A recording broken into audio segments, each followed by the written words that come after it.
I didn't catch my husband because I was snooping. I caught him because I rolled over in bed, and the glow from his phone lit up the ceiling like a confession. 1 second I was half asleep, thinking about nothing at all, and the next I was staring at a Snapchat conversation that changed the rest of my life. Hey friends, please like this video and leave a comment with your impressions. This will be a great help. Thank you. We never tire of reminding you, it's all thanks to you. Before all of this, I would have described my marriage with embarrassing certainty. I was the kind of person who said things like, "He's my best friend," and meant it. We weren't perfect, but we were solid. We had our routines, our inside jokes, our shared grocery lists, and lazy Sundays. We were newly married, barely a year, and I truly believed we were still in that stage where you're building something you can't wait to live inside. Then spring came, and everything started to feel off. It wasn't one dramatic moment. It was a drip, a slow leak that I kept patching with denial because the alternative, believing my own marriage was rotting, was too big to hold in my hands. Since around April, he was distant in small, humiliating ways. He'd sit on the couch angled away from me like his body was quietly voting to leave. He refused sex most of the time. If I tried to flirt or initiate, he'd act irritated, like I'd interrupted him. He started guarding his phone in this subtle way, never openly hiding it, just always keeping it within reach. And I kept brushing it off because I thought he would never do that to me. It was quarantine, everyone was stressed, people were sad, people were weird, people were coping badly. That's what I told myself, that's what I told my friends, that's what I told the mirror when I noticed I started looking at my own reflection like I was trying to find what was wrong with me. The worst part is that I wasn't even suspicious of a stranger. She was one of our good friends. She'd been in our home, she sat on my couch. She looked me in the eyes and asked me how I was doing, how I was holding up, how I was feeling about everything. She texted me, she checked in. She played the role of supportive friend so well that I never questioned her. I never imagined she was capable of wearing that mask while doing what she was doing. A few weeks before I found out, she came to my house. I remember that detail because it feels like a scene from a movie where the audience is screaming at the screen and the main character is smiling, clueless. She was sitting across from me, talking about normal things, laughing at something stupid, sipping whatever drink I offered. I remember thinking I was lucky to have friends who felt safe, friends who showed up. Now, when I remember it, I feel sick, because she didn't just betray me. She performed the betrayal in my living room and then went home and messaged my husband like I didn't even exist. The night I found out, nothing felt special. There wasn't a big argument. There wasn't a suspicious late-night call. There wasn't lipstick on a collar or a hotel receipt. There was just my bedroom. I rolled over in bed, half asleep, and he was on his phone. And on his phone was her name, the kind of name you'd recognize instantly because it's in your life. My brain tried to protect me at first. I remember thinking, maybe she needs something, maybe something happened. I was still the woman who assumed the best because the worst felt impossible. Then I read the message where she said she wished she could be there to hold him. I felt my body go cold, like my blood had been replaced with ice water. And then I saw his reply, or at least his summary of me, as if I was a joke between them. He wrote about me trying to seduce him the night before. He mocked it, like my own husband was turning my marriage into content for someone else's entertainment. That's the moment I realized it wasn't just flirting. It was intimacy, it was them, it was a secret world where I was the punchline. I sat up so fast the sheets tangled around my legs. My heart was slamming against my ribs. I remember hearing my own breathing and how loud it sounded in the dark. I didn't cry right away. I didn't scream. I just stared at him and said something like, "What is this?" He froze, and then in the way people freeze when they know they've been caught, he did the thing that still makes my skin crawl. He got calm. Not apologetic calm, not shocked calm, more like resigned calm, like a man who'd already made his decision and was just waiting for the part where he didn't have to pretend anymore. I told him to show me. I told him I saw it. I told him not to insult my intelligence. And he admitted it. Just like that. No long denial, no fake outrage, no "you're crazy." He admitted it like you admit you forgot to buy milk, like it was inconvenient, not life-altering. I asked how long. I asked if it was physical. I asked if he loved her. And then he said the line I will never forget because it was so clean and cruel that it took my breath away. He said quarantine was stressful, as if the world being hard gave him permission to blow up my life. And then he said he didn't want to work things out. I remember blinking at him like I'd misheard, like my brain couldn't process the idea that someone could betray you and then refuse to even attempt repair. I said, "You won't do therapy, you won't try." And he said he thought of me only as a friend in his heart. A friend. In my own beds. After a year of marriage. After vows. After all the things I did, all the ways I bent my life around him. My chest felt like it was collapsing in on itself. It was like grief and humiliation were fighting for space in my lungs. And then, because I was still me, because I still believed in truth, I did the next thing that made sense. I told her husband. I called him and I said it. I said the words out loud, and they tasted like metal. I remember how quiet it got on the line, that dead silence where you can tell someone's world is splitting open.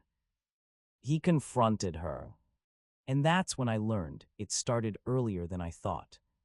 Apparently they kissed back in February. February. The month with Valentine's Day. The month where my husband and I had celebrated like normal. The week before that kiss, we were doing the things couples do: dinner, wine, anniversaries. He bought a nice bottle of wine for our anniversary. We had fun. We felt like us. I remember thinking we were perfect in that simple, newlywed way where you don't even know what you don't know yet. And now I was learning that while I was pouring wine and laughing, my husband was already leaning toward someone else. He was already making choices that would leave me on the floor months later, staring at his phone like it was a crime scene. In the first days after, I didn't feel like a person. I felt like a house that had burned down but was still standing, charred and empty. Everything in my home reminded me of him. The couch, the kitchen, the hallway where we danced once for no reason, the bathroom where his toothbrush sat like it had the right to be there. I didn't want to leave my house, but I also couldn't breathe inside it. And because life has a twisted sense of timing, I had also been laid off the month before. So I had too much time, too much quiet, too much space for my brain to replay every moment, every conversation, every night I tried to initiate and got rejected, every time he turned away on the couch and I told myself it was nothing. I kept thinking, where did I go wrong? And then I'd remember his message mocking me, and I'd think, no, where did he go wrong? The truth is, I've been cheated on in every relationship I've ever been in, and that history did something to me that I didn't fully understand until later. It made me desperate to finally be chosen. It made me cling tighter. It made me believe that if I could just be good enough, I could finally outrun that pattern.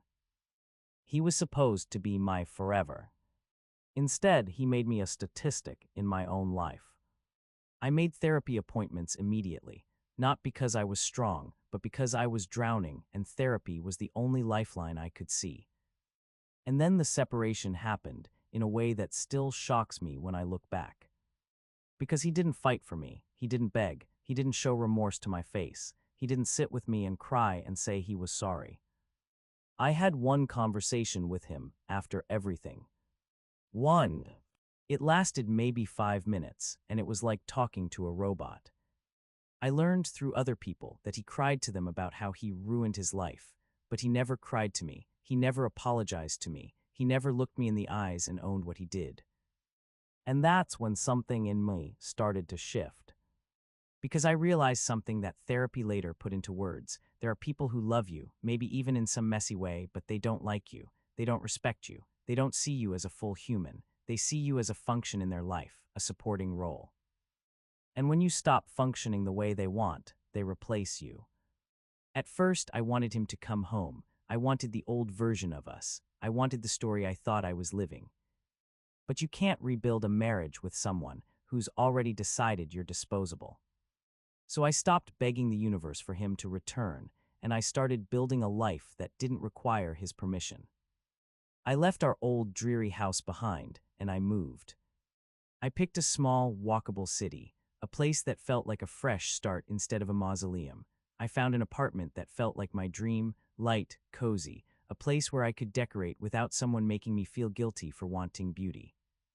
Because here's something I didn't fully admit until I was out of it. I was the breadwinner in our marriage, and he used that to make me smaller. I drove 2 hours a day for my job because he didn't want to commute or leave the town he grew up in. I carried the emotional labor, planning, scheduling, remembering birthdays, making sure we saw his family, smoothing over his moods, being the reason things worked. And somehow, even though I was doing so much, I still felt like I had to earn the right to enjoy my own money. If I wanted a nice dinner, he'd make me feel wasteful. If I wanted to do something fun, he'd act like I was irresponsible. It was like he wanted the comfort my work provided, but resented me for being the one providing it. After I moved, I did something simple that felt rebellious. I went out and enjoyed food. I tried little restaurants. I got coffee and pastries without calculating whether I deserved it. I walked to bookstores and let myself linger. I stopped apologizing for having taste. Dating came later, slowly, in that awkward way dating always does after a divorce. I dipped a toe into apps. I went on a bunch of mediocre dates. Some were fine, some were weird, some made me grateful to go home alone. But even the mediocre dates did something important. They reminded me I was still desirable, that I was still a person worth getting to know, that I didn't have to settle. Then I met someone I actually clicked with. Nothing dramatic, nothing rushed, just ease, appreciation, the feeling of being desired without being mocked for it. We moved slow. It was early, but I remember thinking, oh, so this is what it's like when someone likes you. Therapy did wonders in the background, quietly changing the shape of my mind.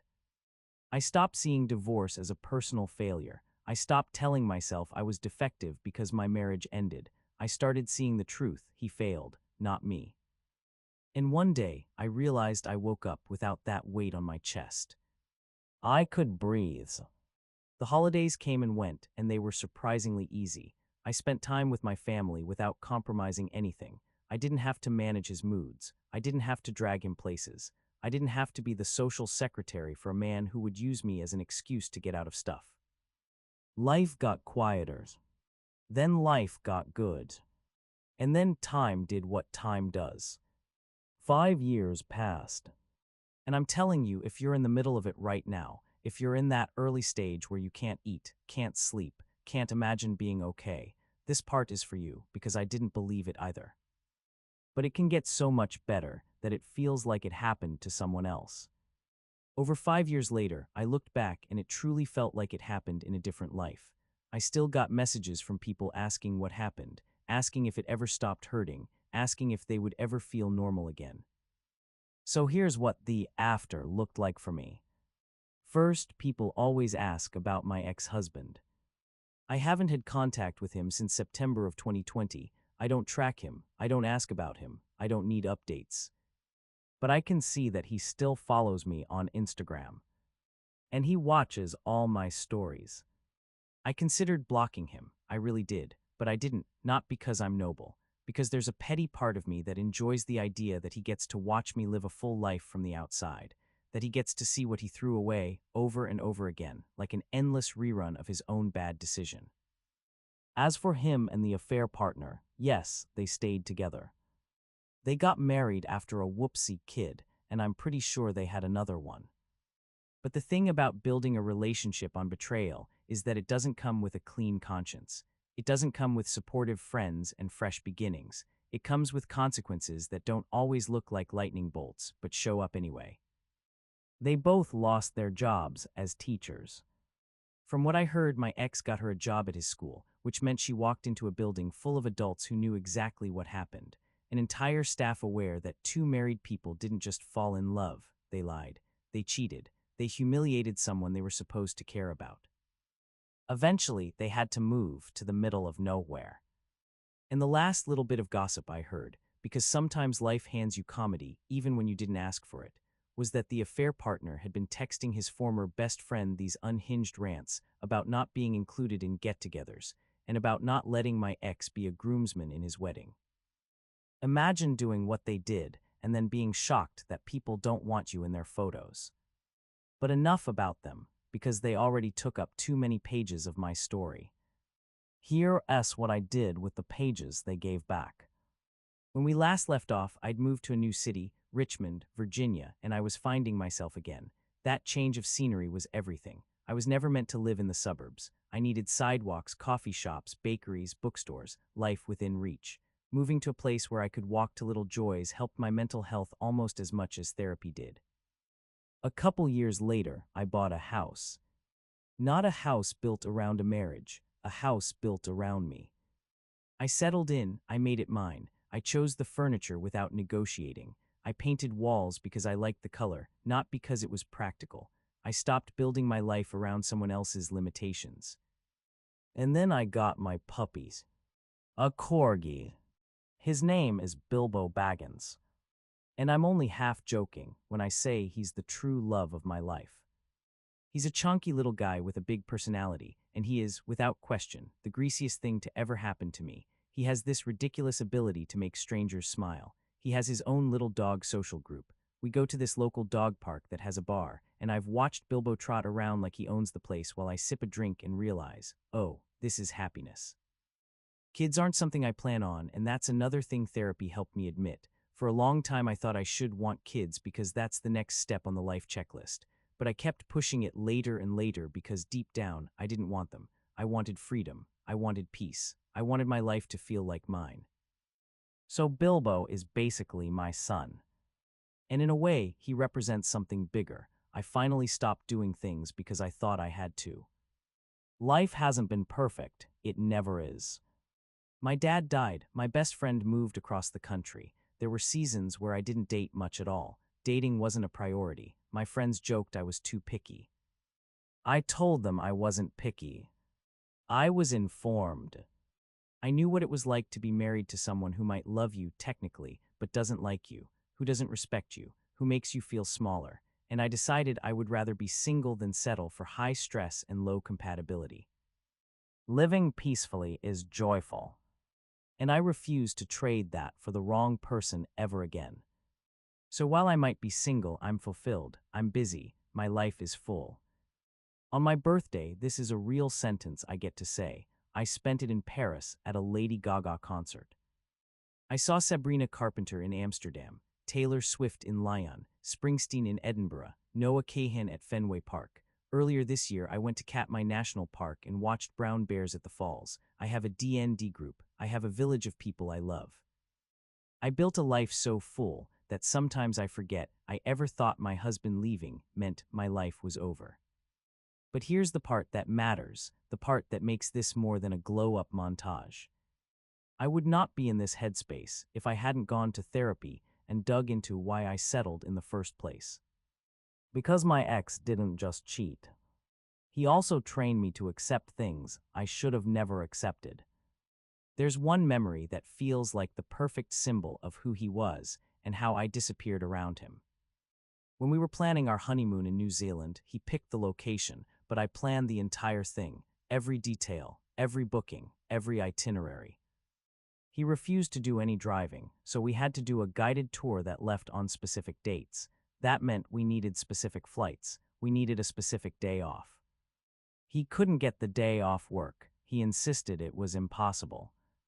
I stressed, I cried. I begged him to just ask his boss, because literally no other flights worked. And only when I was fully broken down, only when I was proving I cared enough, he admitted the truth. He said he always had the day off. He just wanted to make sure I was working hard enough to choose good flights. That's the man I married. That's what I had to unpack in therapy. Because if you can accept that kind of manipulation, you can accept a lot worse. And I did, until the affair forced the truth into the light. The strange thing is, as much as what happened wrecked me, it also set me up to live a happier life than the one I was living. In some ways, I'm grateful, not because betrayal is a gift, but because it woke me up. It made me stop settling. It made me fight for myself. If you're in the middle of something unfair and world-shattering, I'm not going to insult you with everything happens for a reason. Sometimes things happen because someone is selfish. Sometimes people break you because they can.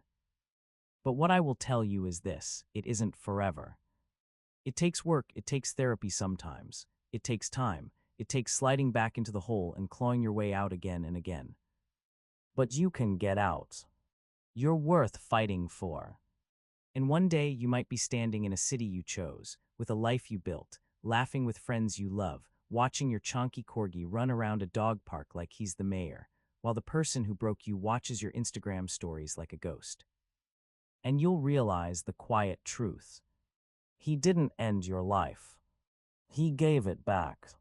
So yeah, maybe we should all get dogs for our mental health. If you've been through something like this, or you're in it right now, drop a comment. I read them, and I promise you're not alone.